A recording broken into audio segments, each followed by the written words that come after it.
بسم اللہ الرحمن الرحیم۔ اور آخری گروہ رسول اللہ صلی اللہ علیہ وسلم نے فرمایا وَرَجُلٌ ذَكَرَ اللَّهَ خَالِيًا فَفَازَتْ عَيْنَاهُ، وہ نوجوان، وہ آدمی جو تنہائی کے اندر بیٹھا ہے، اللہ کا ذکر کر رہے ہیں، اللہ کو یاد کر رہے ہیں، فَأَخْفَاهَا ذکر اللہ خالیا ففازت عیناہ، اس کی آنکھوں سے آنسو بہہ پڑتے ہیں اللہ کے خوف کی وجہ سے، اللہ کے ڈر کی وجہ سے۔ نبی صلی اللہ علیہ وسلم فرماتے ہیں اس بندے کے ساتھ اللہ اتنی محبت کرتا ہے، اس کو بلا کر اللہ رب العزت قیامت والے دن اپنے عرش کے سائے کے نیچے جگہ دے۔ تنہائیوں کے اندر روئیں، اپنے گناہوں کی معافی مانگیں،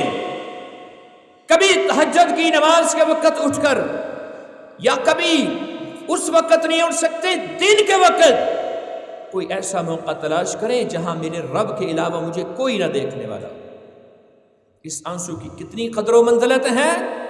نبی صلی اللہ علیہ وسلم فرماتے ہیں وَرَجُلٌ بَكَى مِنْ خَشْيَةِ اللَّهِ، وہ نوجوان جو اللہ کے خوف کی وجہ سے رویا ہے، اس کا جہنم کے اندر جانا ایسے ہی ناممکن ہے حتی یعود اللبن فی الزرع، جیسے تھنوں سے نکلا ہوا دودھ واپس تھنوں میں نہیں نہ جا سکتا، ایسے ہی اللہ کے خوف کی وجہ سے رونے والا نوجوان، اللہ کے خوف کی وجہ سے رونے والا شخص، وہ جہنم کے اندر نہیں جا سکتا، ایسے ہی ناممکن ہے۔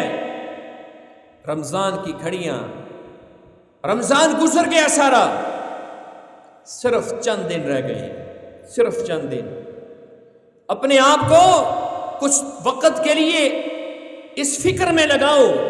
میری آنکھ سے ایک آنسو تو ایسا تنہائی کے اندر نکلے جو جہنم کی آگ کو ٹھنڈا کر دینے والا ہو، ایک آنسو